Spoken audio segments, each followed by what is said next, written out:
Konnichiwa. Have you heard of these words? 昭和、平成、令和。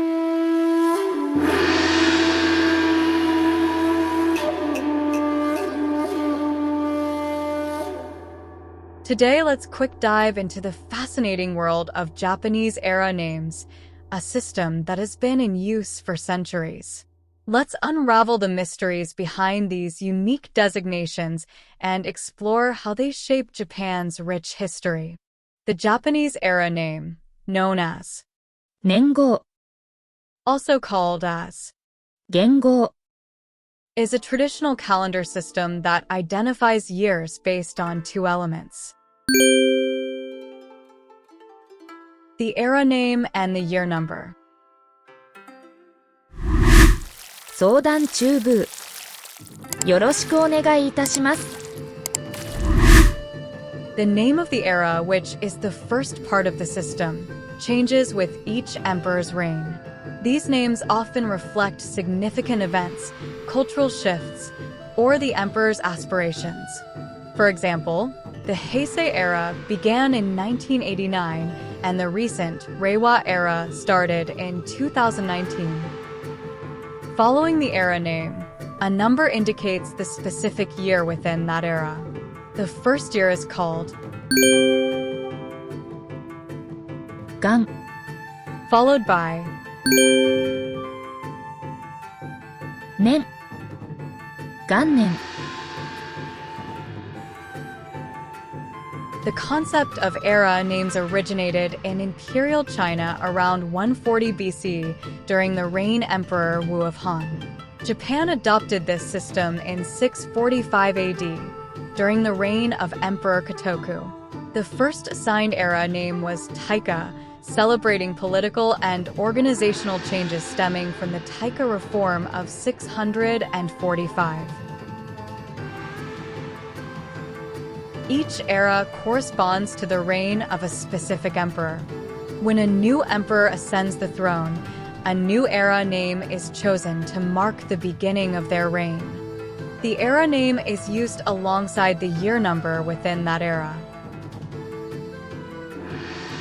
From the Heian period to the Meiji era, the era names were chosen by various people with power and influence, including court nobles, such as descendants of scholar-statesman Sugawara no Michizane. Their lists were presented to the imperial court, and then the emperor made the final decision. The change took place during the reign of Emperor Meiji, who took throne in 1867. This was in year 3 of the Keiō era. He proclaimed a new modern system known as the One Emperor, One Era name. From this point onwards, era names would only change when a new emperor ascended the imperial throne. Since this change in 1868, there have only been 5 era names, corresponding to their respective emperors.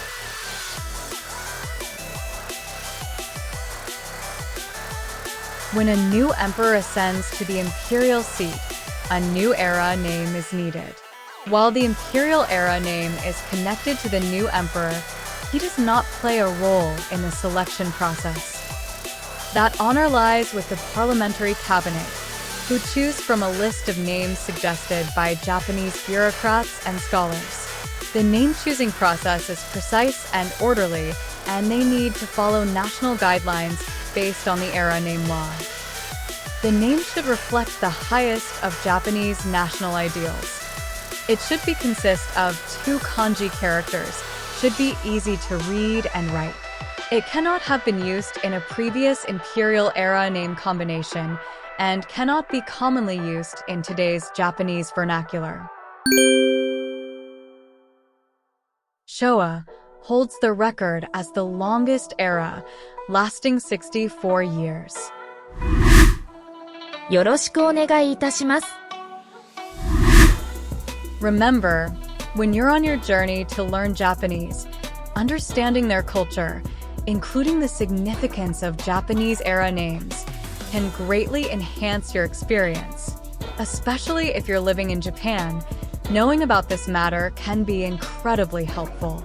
After all, some legal documents you may encounter might still use the Japanese era format for dates.